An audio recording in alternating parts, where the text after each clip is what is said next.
Sheltering at home has caused many of us to shelter some pounds. A new study out of UCSF says on average we've gained 1.5 pounds per month during the pandemic. So if you've been home for the past 12 months, that's almost 20 pounds.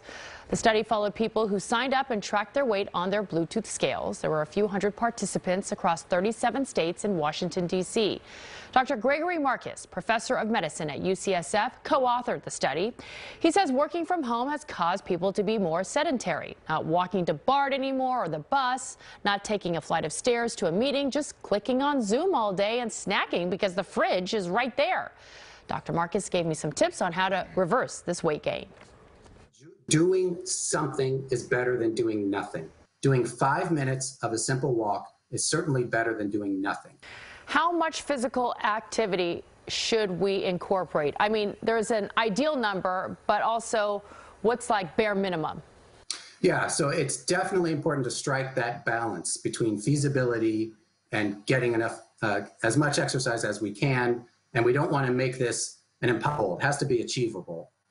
Ideally, something like 20 to 30 minutes a day is reasonable. But it's also important to emphasize that doesn't have to mean going to the gym. It can mean going for a nice walk, it can be a bike ride, it can be anything that gets the blood flowing, gets your heart rate up a little bit, gets you a little out of breath, ideally breaking a sweat. Ultimately, the goal should be to form a habit. Figure out how you can work that into your day. So another suggestion I make to my patients is to put exercise into their calendar in whatever form works well for them and make it like an appointment that you can't miss. And it's just in your calendar. It's something that you do and it becomes part of your normal routine, like brushing your teeth. Eventually, the goal is eventually it will become such that you feel funny, you feel wrong if you didn't exercise, but that you're not going to start out that way.